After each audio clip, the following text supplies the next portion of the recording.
Alors, puisqu'on va la regarder, je préfère pas dire ce qui va s'y passer, on va voir, puis comme ça je vous en parle après, si vous voulez, on vous en parle après. Mais ça arrive plutôt au début du film. Bonjour.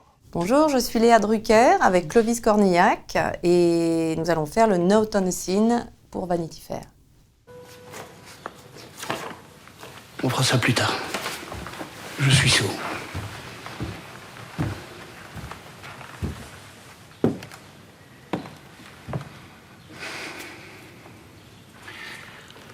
Je suis désolé, mais il y a quelque chose qui ne peut pas attendre, c'est votre oncle. Il s'est mis dans de sales draps. Il n'a jamais été bon à rien, c'est mon père qui a fait toute sa carrière. C'est le bureau du père de Madeleine qui vient de décéder. Et Gustave, lui, est en charge des affaires, enfin, travaille avec le père depuis des années. Et c'est plutôt mon bureau, en tout cas le bureau de mon père. Ça va le dans devenir. le film, voilà, c'est ça. Et lui, Gustave Joubert, est plutôt là pour me soutenir et m'accompagner dans les tâches administratives qui me sont tombées dessus. Enfin, il porte le nom des Péricots. Pour la réputation de la banque, ce serait fâcheux. Dites-lui de venir me voir. Oh, j'y pense, Gustave. Pourriez-vous aider André Delcourt à trouver quelque chose dans le journalisme? Il a une jolie plume, je crois. Je m'en occupe. Il a voulu mourir, mais Gustave. Vous êtes si malheureuse, si seule. Madeleine, j'ai toujours été votre amie, n'est-ce pas? Plus que jamais. Je ferai n'importe quoi pour vous accompagner. Pour vous aider. Merci, Gustave. Pour vous aimer.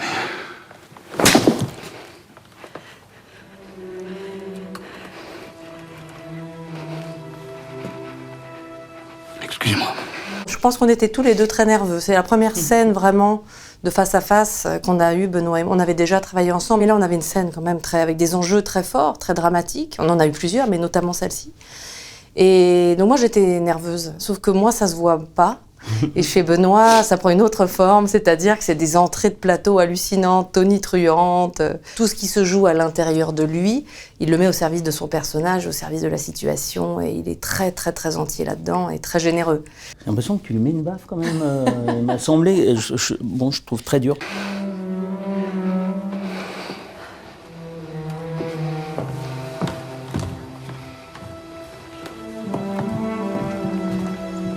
On comprend de où elle était tournée qu'après.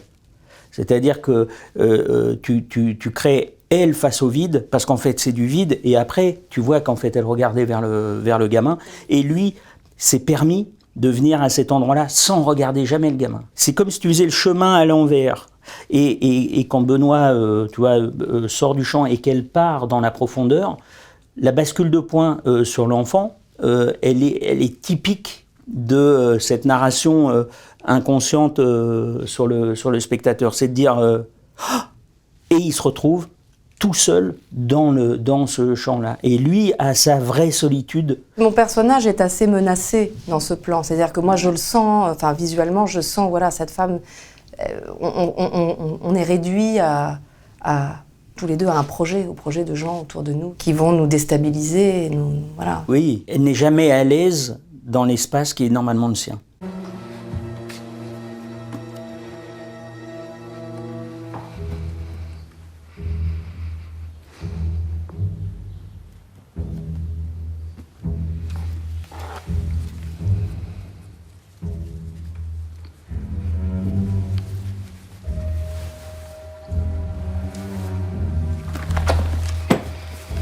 Il retourne au bureau, il est humilié, il vient de prendre dans la gueule ça, et on se demande s'il va pas dire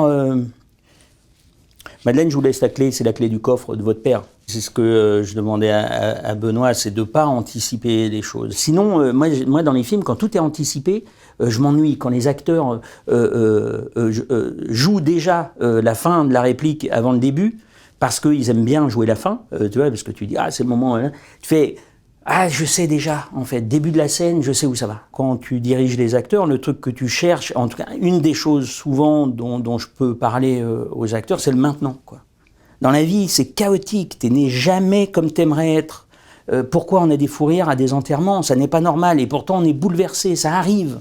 Parce qu'on est comme ça, parce qu'on est nourri de choses qui sont très paradoxales, quoi, qui sont, c'est pas linéaire. Mon oncle Charles a été votre complice pour m'inquiéter au sujet de la crise. Vous-même, vous avez fait semblant d'être dépassé par la situation pour m'inciter à tout vendre. Vous ne m'avez pas fait confiance. Vous aviez besoin de faire monter les actions du pétrole roumain pour acheter de l'Irakien à bas prix, c'est ça, n'est-ce pas? Dites-moi, Gustave, vous avez investi personnellement dans le pétrole irakien? Absolument. Mais je vous en ai parlé et vous n'avez pas voulu m'écouter. C'est une scène de panique, c'est une scène d'effroi, parce que c'était quand même celui qui était l'allié de son père, quelqu'un en qui elle avait une grande confiance. C'est peut-être celui qui représente son père, maintenant que son père est mort. Et cette scène est en mouvement, c'est ça qui est intéressant, c'est que c'est pas quelqu'un qui est sur une chaise en train de subir, c'est quelqu'un qui est en train de se dire « mais ça n'est pas possible, vous n'avez pas pu me faire ça » en fait. Elle est effrayée par la monstruosité de l'être humain qui est avec elle. J'aimais beaucoup l'idée de cet homme qui marche avec cette femme qui court derrière en disant mais tout ça c'était oui et alors, et qui allait se laver les mains. Je m'en lave les mains. Vous me retrouverez sur votre route, Gustave. Je vais utiliser les obligations de Paul dont j'assure la gestion. Pour... Des obligations? Mais Paul n'a plus la moindre action, sachez-le. Souvenez-vous, Madeleine, je vous ai demandé avec insistance. Êtes-vous bien sûr de vouloir transférer tous vos avoirs sans exception? Sans exception.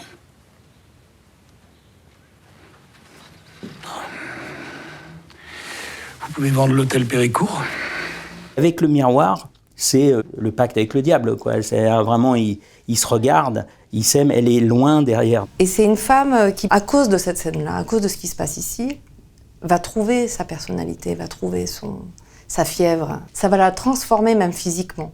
C'est une idée que je trouve très belle, moi, sur le destin, sur l'idée que parfois la tragédie vous amène vous révèle à vous-même. Et ça, c'est dans le livre. Ouais. Et c'est très beau, c'est très romanesque. Ça pourrait être terminé, elle pourrait s'effondrer, ça s'arrêterait là, mais non, ça va pas s'arrêter là. Vous n'enterrez pas grand-chose puisque vous êtes pressé. Mais bon, cela vous assurera une petite rente à Paul et à vous. Modeste, j'en conviens. Ma fortune tout entière est passée dans vos mains. Non, Madeleine. Vous avez dilapidé votre fortune tandis que je construisais la mienne. C'est différent.